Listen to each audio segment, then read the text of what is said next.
సహచర ఆంధ్రప్రదేశ్ రాష్ట్ర వ్యాప్తంగా ఉన్నటువంటి గ్రామ వార్డు సచివాలయ ఉద్యోగులందరికీ కూడా ముఖ్య విజ్ఞప్తి. ఈరోజు రాష్ట్ర సచివాలయంలో గ్రామ వార్డు సచివాలయాల శాఖ తరఫున రాష్ట్ర కార్యదర్శి వారు, డైరెక్టర్ గారు, అలాగే అడిషనల్ కమిషనర్ గారు, ఇతర అధికారుల సమక్షంలో చర్చలకు ఆహ్వానించడం జరిగింది. ఈ చర్చల్లో భాగంగా దీర్ఘకాలికంగా అపరిష్కృతంగా ఉన్నటువంటి సమస్యల పరిష్కారం కోసం ఇరు విభాగాల వైపు నుంచి ఉన్నటువంటి ప్రతినిధులందరూ కూడా సోదరభావంతో ఈరోజు సమావేశానికి హాజరు కావడం జరిగింది. ఈ సమావేశంలో పూర్తి స్థాయిలో జరిగినటువంటి అన్ని చర్చల్లో భాగంగా అన్ని విషయాల మీద సమగ్రంగా చర్చించిన మీదట గౌరవ కార్యదర్శి వారు తెలియజేసినటువంటి అంశాలని తూచా తప్పకుండా ప్రతి అంశం ఉద్యోగుల దృష్టికి తీసుకొని రావాల్సినటువంటి ఆవశ్యకత ఉంది. ఇందులో భాగంగా ఏదైతే డోర్ టు డోర్ సర్వీస్కి సంబంధించినటువంటి ప్రధాన అంశం ఉందో దాని మీద చాలా స్పష్టంగా విషయం తెలియజేయాల్సినటువంటి బాధ్యత మా అందరి మీద కూడా ఉంది, ఇక్కడ ఉన్నటువంటి ప్రతి ఒక్కరి మీద. అదేమిటంటే ఏదైతే డోర్ టు డోర్ సర్వీస్కి సంబంధించి చేయడానికి ఇబ్బంది ఉందని చెప్పి మనం అందరం కూడా కోరుకున్నామో ఈ అంశం మీద తాత్కాలికంగా ఉపశమనం తప్ప పూర్తి స్థాయిలో డోర్ టు డోర్ సర్వీస్ నుంచి విముక్తి కల్పించట్లేదనేటువంటి అంశం చాలా సుస్పష్టంగా రాష్ట్ర వ్యాప్తంగా ఉన్నటువంటి గ్రామ వార్డు సచివాలయ ఉద్యోగులు గమనించవలసిందిగా విజ్ఞప్తి చేస్తూ ఉన్నాం. రెండో అంశంగా గతంలో ఉన్నటువంటి పదుల సంఖ్యలో ఉన్నటువంటి సర్వేలని తగ్గిస్తూ వాటి మీద మన సెక్రటరీ సారే డైరెక్ట్గా ఏం చెప్పారంటే రాబోయే రోజుల్లో త్రైమాసికంగానో 6 మాసాలకో సంవత్సరానికో ఒక సర్వే ఉండే విధంగా చర్యలు తీసుకుంటానని చెప్పి చాలా స్పష్టంగా హామీ ఇవ్వడం జరిగింది. ఈ విషయం ఉద్యోగులందరూ కూడా గమనించవలసిందిగా సవినయంగా కోరుతా ఉన్నాం. రెండో అంశంగా నోషనల్ ఇంక్రిమెంట్ల అంశం ఏదైతే ప్రధానమైనటువంటి మన దీర్ఘకాలిక సమస్య ఉందో దాని పరిష్కారానికి సంబంధించి పూర్తి స్థాయిలో బాధ్యత తీసుకొని గౌరవ సెక్రటరీ వారు ఆర్థిక శాఖ అధికారులతో కూడా మాట్లాడామనేటువంటి విషయాన్ని మన ఐక్యవేదిక తరపు నుంచి హాజరైనటువంటి ప్రతినిధులందరికీ కూడా సచివాలయ ఉద్యోగుల ప్రతినిధులకు తెలియజేయడం జరిగింది. సో ఈ విషయంలో నోషనల్ ఇంక్రిమెంట్స్ రాబోయే రోజుల్లో మనకు వస్తాయనేటువంటి స్పష్టమైన సంకేతం ఉందనేటువంటి విషయాన్ని ఉద్యోగులందరూ కూడా గమనించవలసిందిగా తెలియజేస్తా ఉన్నాం. అదే రకంగా 6 సంవత్సరాల పాటు ఒకే క్యాడర్లో పనిచేసినటువంటి ఏ ప్రభుత్వ ఉద్యోగికైనా వర్తించేటువంటి రూల్ ఏదైతే నిబంధన ఉందో దాని ప్రకారం ఆటోమేటిక్ అడ్వాన్స్ స్కీమ్ ద్వారా స్పెషల్ ఇంక్రిమెంట్ మంజూరుకు సంబంధించి కూడా గౌరవ కార్యదర్శి వారికి ఇప్పటికే దస్త్రం చేరిందని, రాబోయే రోజుల్లో అంటే రేపో ఎల్లుండో అది ఆర్థిక శాఖకు పంపించి ఆమోదం పొందిన తర్వాత ఈ మనకు సంబంధించిన స్పెషల్ ఇంక్రిమెంట్ కూడా మంజూరు చేయించడం కోసం బాధ్యత తీసుకుంటున్నట్లుగా గౌరవ కార్యదర్శి వారు దాని మీద పూర్తిగా స్పష్టంగా ఉద్యోగులందరూ కూడా తెలియజేయడం జరిగింది. అలాగే వీటన్నిటితో పాటుగా జీఓఎం ఏదైతే group of ministers sub committee ఏర్పాటు చేయడం జరిగిందో అతిపెద్ద జంబో కమిటీ లాంటిది. అంటే ఒక రకంగా అది 10 మంది మంత్రులతో ఏర్పాటు చేసినటువంటి కమిటీ ద్వారా రాష్ట్ర వ్యాప్తంగా ఉన్నటువంటి 1,00,000 పైచీలకు ఉన్నటువంటి గ్రామ వార్డు సచివాలయ ఉద్యోగుల పదోన్నతులకు సంబంధించినటువంటి ప్రతి సమస్య కూడా ఈ కమిటీ ద్వారా పరిష్కారం జరుగుతుందని చెప్పి హాజరైన సమావేశంలో పాల్గొన్నటువంటి ప్రతి ఒక్క ప్రతినిధి కూడా మీ తరపు నుంచి మీ సోదరులుగా పాల్గొన్న మేమందరం కూడా విశ్వసిస్తూ ఉన్నాం. ఇందులో భాగంగా మనకు కావాల్సినటువంటి ప్రమోషన్స్లో మనకు న్యాయం జరిగేటువంటి అవకాశం ఉందనేటువంటి విషయం సచివాలయ ఉద్యోగులందరికీ కూడా తెలియజేస్తూ ఉన్నాం. అంతేకాకుండా భవిష్యత్తులో ప్రతి నెలన్నరకో 2 నెలలకు 3 నెలలకు ఒక సమావేశం ఏర్పాటు చేస్తామని కూడా గౌరవ సెక్రటరీ గారు తెలియజేశారు. ఈ విషయంగా రాబోయే రోజుల్లో అపరిష్కృతంగా ఉన్నటువంటి ఇప్పటి వరకు ఉన్నటువంటి సమస్యలు ఎంతవరకు పరిష్కారం అయ్యాయి, ఇంకా మిగిలినటువంటి సమస్యలు ఏంటి, కొత్తగా వస్తున్నటువంటి సమస్యలు ఏంటి అనే విషయాలన్నింటి మీద కూడా సమగ్రంగా చర్చించి ఈ ప్రతినిధులు ఎవరైతే ఉంటారో వారి ద్వారా ఉద్యోగులకు న్యాయం చేసుకుందామని చెప్పి కూడా తెలియజేశారు. అంతేకాకుండా ఉద్యోగులకు సంబంధించినటువంటి కొన్ని విషయాలు కూడా అక్కడ హాజరైనటువంటి ప్రతినిధుల దృష్టికి తీసుకొని రావడం జరిగింది. ఏవైతే బయోమెట్రిక్ అటెండెన్స్లో ఉన్నటువంటి లోపాలు కావచ్చు, ఉద్యోగుల తరఫున బాధ్యతలు నెరవేర్చే క్రమంలో జరుగుతున్నటువంటి ఏదైతే అస్పష్టమైనటువంటి విధానాలు కావచ్చు అవన్నీ కూడా ఉద్యోగులకు తెలుసు. వాటి మీద పూర్తి స్పష్టత ఇవ్వాల్సినటువంటి అవసరం లేదని చెప్పి భావిస్తూ ఉన్నాను.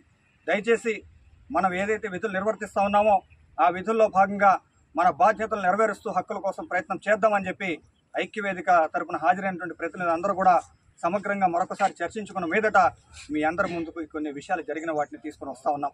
ఇంకా మరికొన్ని విషయాలు ఉన్నాయి అక్కడ లోపల జరిగినటువంటి చర్చల్లో భాగంగా, వాటి మీద అన్నీ కూడా మా సోదరులు తెలియజేస్తారు. అలాగే ఈ విషయాల్లో సచివాలయ ఉద్యోగులు ఇప్పటి వరకు ఏదైతే మిగిలిన అంశాల్లో నిరసన కార్యక్రమాల్లో పాల్గొనడం జరిగిందో వాటన్నిటి మీద ప్రకటన ఏమిటంటే ఉమ్మడిగా చేసినటువంటి ప్రకటన, ఉద్యోగులందరి తరఫున చేసినటువంటి ప్రకటన. మేమందరం తాత్కాలికంగా ఏదైతే కార్యక్రమాలకు సంబంధించి మనం అందరం ఒక నిర్ణయానికి వచ్చి ముందుకెళ్ళామో ఆ కార్యక్రమాలు మన యొక్క హక్కులు సాధించుకునే క్రమంలో తాత్కాలిక విరామం ప్రకటించవలసినటువంటి అవసరం ఏర్పడింది అనేటువంటి విషయాన్ని గ్రహించి ఆ విషయం మీ అందరికి కూడా తెలియజేస్తా ఉన్నాం. దయచేసి ఉద్యోగులందరూ కూడా జరిగిన చర్చలన్నిటి మీద సావధానంగా మేము చెప్పిన అంశాలను పరిశీలించాలని, తద్వారా విఘ్నతతో ఆలోచించాలని చెప్పి మనస్ఫూర్తిగా కోరుకుంటూ ధన్యవాదాలు.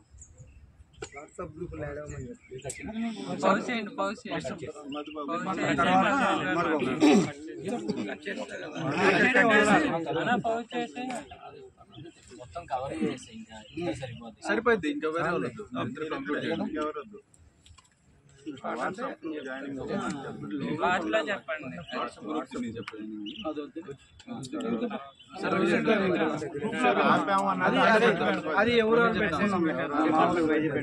నమస్కారం అండి. ముఖ్యంగా ఈరోజు మనకి ప్రిన్సిపల్ సెక్రటరీ గారితో చర్చలకు రావడం జరిగింది. ఇరు జేఏసీలు కూడా ఈరోజు రావడం జరిగింది.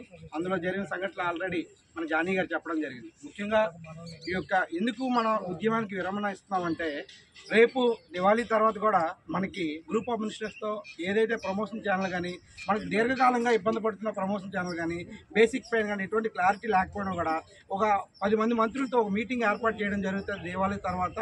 దానికి అనుగుణంగా కూడా మనం కూడా కొంచెం నీట్గా ఏ ప్రాబ్లం లేకుండా వారితో మనం సంప్రదింపులు జరపాలంటే ఉద్యమ కార్యాచరణ కొన్ని రోజులు ఆపాలనే ఉద్దేశంతో ఈరోజు ఆపడం జరిగింది. మీ అందరికీ ఒక మనసులో ఉండొచ్చు, డోర్ టు డోర్ అనేది ప్రధాన ఎజెండా కదా, దాన్ని ఎందుకు మీరు ఆపలేకపోయినారు అని చెప్తున్నారు చాలామంది. ముఖ్యంగా మా ఉద్దేశం కూడా డోర్ టు డోర్ ఆపాలనేదే. 2 జేఏసీలు కూడా అనుకున్నాం. కానీ అక్కడున్న సందర్భాలు బట్టి మనకు రేపు జరగబోయే మనకు ఏవైతే ఆర్థిక అంశాలు ఉన్నాయో, ఇతర సర్వీస్ మ్యాటర్స్ ఉన్నాయో, వీటన్ని కూడా దృష్టిలో పెట్టుకొని ఉద్యోగ భద్రత, గ్రామ సచివాలయం ప్లస్ అందరూ ఉద్యోగ భద్రతగా దృష్టిలో పెట్టుకొని మేము ఒక నిర్ణయం తగ్గాము, ఒక అడుగు తగ్గే ఈరోజు మీతో మాట్లాడుతున్నాము. దీనికి కూడా మేము ఎక్కువ ఒక 2 నెలలు 3 నెలలు అడగట్లేదు. 45 రోజుల్లో మళ్ళీ ఒకసారి చర్చలు జరుపుతామని చెప్పున్నారు. ఆ రోజుకి కానీ మీకు ఏవైతే ఆర్థిక అంశాలు ఈరోజు ఏదైతే మాకు క్లారిటీ ఇచ్చున్నారో వీటిపైన ఏమి జరగకపోయినా కూడా 46వ రోజు ఏదైతే ఉందో ఆ రోజు నుంచి మళ్ళీ డోర్ టు డోర్ అనేది స్టార్ట్ చేయడం జరుగుతుంది. దానికి అందరూ కూడా సిద్ధమవ్వాలని మనస్ఫూర్తిగా కోరుకుంటూ, ముఖ్యంగా గ్రౌండ్ లెవెల్లో చాలామంది చాలా సమస్యలు ఫేస్ చేస్తున్నారు. అవన్నీ కూడా గౌరవనీయులు మన ప్రిన్సిపల్ సెక్రటరీ గారి దృష్టిలో కానీ, జిఎస్డబ్ల్యూఎస్ డైరెక్టర్ దృష్టిలో కానీ పెట్టడం జరిగింది.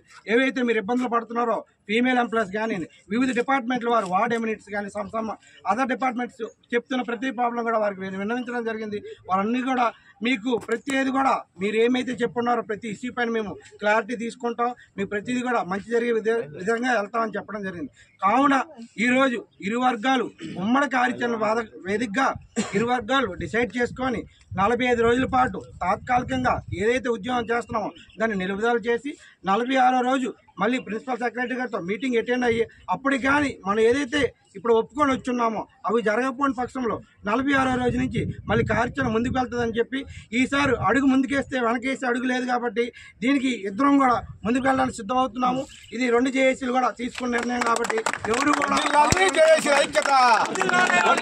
ఉద్యోగ సంఘాల ఐక్యత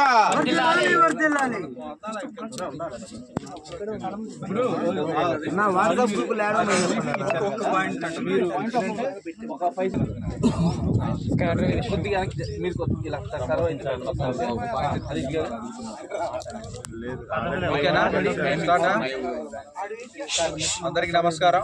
నా పేరు అబ్దుల్ రజాక్.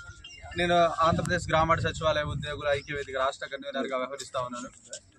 ఏదైతే ఈరోజు సెక్రటరీ గారితో జరిగిన సమావేశం ఏదైతే ఉందో దాంట్లో ముఖ్యంగా ఆర్థిక పరంగా కానివ్వండి, ఆర్థికేతర అంశాలపై, సర్వీస్ రూల్స్కి సంబంధించిన అనేక అంశాలపై కూడా మనం స్పష్టత తీసుకోవడం జరిగింది. దాంట్లో భాగంగా నోషనల్ ఇంక్రిమెంట్లు ఇస్తామని ఏదైతే మనం మొదటి 2 సంవత్సరాలు కన్సాలిడేటెడ్ పే తీసుకుని ఉన్నామో వాటిని కూడా సర్వీస్గా పరిగణలో తీసుకుని నోషనల్ ఇంక్రిమెంట్లు ఇవ్వడం చెప్పాం. ఫినాన్స్ డిపార్ట్మెంట్ అధికారులతో కూడా మేము మాట్లాడాం. వ్యక్తిగతంగా నేను ఈ ఫైల్ పర్సూ చేస్తానని చెప్పి సెక్రటరీ గారు హామీ ఇచ్చారు. అదేవిధంగా 6 సంవత్సరాలకి రావాల్సిన ఇంక్రిమెంట్ ఏదైతే ఉందో దానికి సంబంధించి ఫైల్ పెట్టడం జరిగింది. ప్రస్తుతం అది సెక్రటరీ గారు లాగిన్లోనే ఉంది. అది కూడా నేను ఫినాన్స్ అధికారులతో ఒకసారి మాట్లాడేసి నేను నిర్ణయం తీసుకుంటానని చెప్పారు. పదోన్నతులకు సంబంధించి గ్రూప్ ఆఫ్ మినిస్ట్రీస్ ఏర్పడుతుంది సార్. దీంట్లో ఉద్యోగ సంఘాల అభిప్రాయాలు కూడా మీరు తీసుకోవాల్సిన అవసరం ఉంది. ఖచ్చితంగా ఉద్యోగ సంఘ నాయకులు ఏదైతే డిపార్ట్మెంట్ వైజ్గా వచ్చి గ్రూప్ ఆఫ్ మినిస్టర్స్కి మీరు రిక్వెస్ట్ చేసుకుంటాం, మీరు అవకాశం కల్పించాలని అడిగాం. ఖచ్చితంగా నేను ఒకసారి మళ్ళీ మినిస్టర్స్తో మాట్లాడి మీకు అవకాశం కల్పిస్తామని అయితే చెప్పారు. ప్రతి నెల 45 రోజులు కూడా ఒక సమావేశాన్ని ఏర్పాటు చేద్దాం, మీ సమస్యలపై ఖచ్చితంగా నిర్ణయం తీసుకుందాం, ఏది ఎప్పటికప్పుడు తీసుకుందాం అని చెప్పారు. ఇంకొకటి చెప్పేసరికి ఇంటర్ డిస్ట్రిక్ట్ ట్రాన్స్ఫర్స్ ఏవైతే ఉన్నాయో ఈ స్పౌస్ కేటగిరీకి సంబంధించి 1-2 రోజుల్లోనే దానికి సంబంధించిన విధి విధానాలు రిలీజ్ అవుతాయి. ఇది అయిపోయిన వెంటనే కూడా మ్యూచువల్ ట్రాన్స్ఫర్స్ కూడా మనం ఇస్తామని చెప్పి అయితే చెప్పారు.